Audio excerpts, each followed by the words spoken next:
it seems like such a natural form to have a conversation with somebody who's verbally agile and interesting and uses words as their medium. And what happened was, I guess George had a connection to E.M. Forster through his studies in England, and E.M. Forster, of course, was was as big a deal as there was in English letters at the time.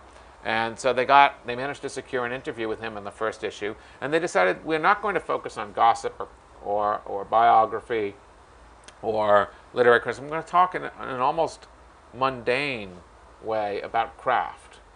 The novelist William Gaddis later joked about it as those kind of tedious Paris Review questions, like which side of the paper do you write on? But do you write this way, and how many hours, and at what place, and at what time? And of course, what came forth is a great sense of how the writing is made. You have just published a selection of Paris Review interviews, and I wanted to talk about those. But I just wanted to ask you first, did you read the Paris Review as a young writing student? Was it something that you went to? Oh, absolutely. It was necessary. I mean, not necessary. It was fun. It was essential, is what I'd say. I mean, I spent a lot of time in the library periodical room looking at literary magazines to see where people who were publishing their very first work, what was it like? What was happening? What was going on? I had read, like many people, I think, who end up wanting to be writers, I had decided I wanted to be a writer by reading a lot of people who'd been dead for centuries. And when you've read a lot of people who've been dead for centuries and you have this idea that you want to do it in the present, there's suddenly that gap that you have to close of trying to figure out if anybody in the present is as good as the people in the past, or even interesting, or doing, maybe somebody's already doing what you thought you needed to do and you should just go get a job. And I started reading these magazines, and the Paris Review stood out from the start. And it stood out because it was publishing very good fiction, and it was publishing always good nonfiction as well. And it was publishing these marvelous interviews. And the interviews, I think, for any apprentice writer, are particularly exciting. They're exciting if you've written a certain amount, but they're always exciting for apprentice writers because they kind of connect the dots between the idea of somebody who thought it would be a thing to do and somebody who did it. I mean, it seems like a conversation, but it's not. These kinds of interviews, because it's a product of the interviewer and the writer, but it's not as, you don't know what I'm going to speak to you about. I'm not quite sure what your response will be. It's a bit of a tightrope now, and it's a performance.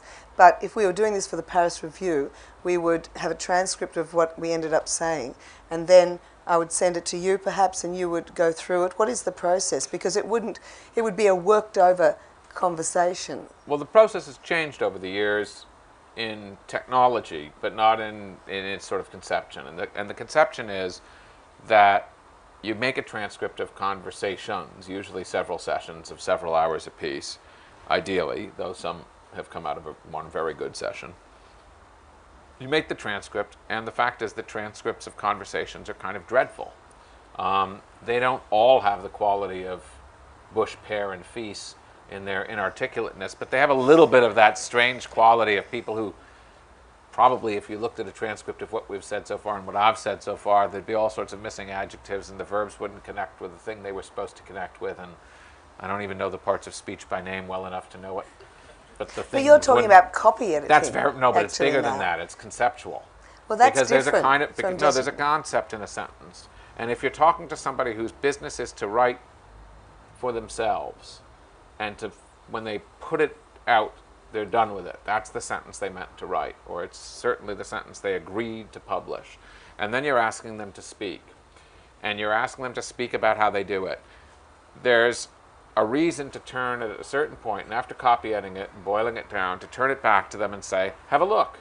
Is this good? There's several good reasons. One is, there's no point in saying, we're publishing a definitive series of author interviews where there's a good chance that the author says, I reject this interview, I was misunderstood, misedited, and I repudiate these remarks which were taken out of context. It's a waste of time.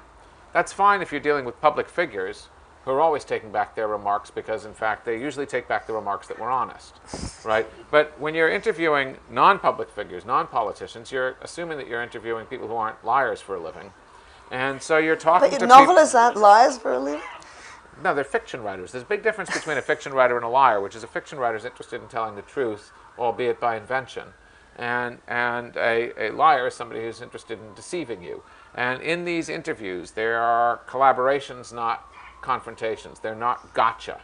And the idea is that it should be something where the person stands by it. And that most of the time, novelists are also not terribly concerned about prettying up their remarks so much as making them sharper. And this has been my experience in the years that I've interviewed, edited the interviews, is that when you send the thing back, you're always worried they're going to take back their 5 most barbed remarks and their digs at other people and they're sort of where they're sharp and tempestuous and a little bit short with the interviewer and kind of reveal themselves.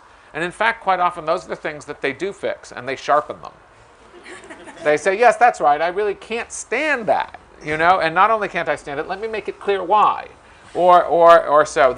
People don't pull back their voices, they heighten them. And because again, the idea is there's room here to say it right. We're not doing sound bites. We're giving you the whole part that leads up to that and the whole part that leads away from it so that little sharp point doesn't seem so barbed or strange. And these are things that need to stand. And on some level, what we're really doing is we are getting very, very well known, the great literary masters of our times, to contribute massive pieces about their craft and their idea about writing and about who they are without ever having a hope of commissioning such a piece from those people by asking them to write it. And that was understood from the start too. Gee, you do an interview, you get E.M. Forster on the cover. That's not bad. You get all of the great writers of the time on the cover next to the newest writers of the time, and it actually works very well for both.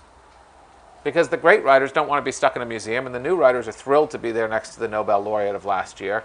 And for that writer, if somebody came to me and said, please write what we're doing right now, I would shy away. I would say, that sounds like a tremendous amount of work, and why bother? I could do a new piece. But if you say, let's have a conversation, we can do it. And so you're bringing out of them in this other form, and in a form that often has a kind of natural flow that often might end up being turgid if the person was writing it and was laboring over it and was trying to sort of muscle up to writing an important essay about their craft. But it's striking how many of the writers who've been interviewed by the Paris Review over the years end up including their Paris Review interview in sort of their collected essays as an introduction or afterword to who they are and how they feel about themselves. In other words, they're satisfied with them, even if those interviews may seem to a casual reader as sort of revealing more than most. The ideal is that they should leave the subject a little bit more naked than maybe he meant to be. Well, you've noticed the lights have gone down, which is the signal that we've ended this session. But Philip is going to go to the signing tent. Can you just give him a chance to leave before you go? And please thank him for coming to Edinburgh.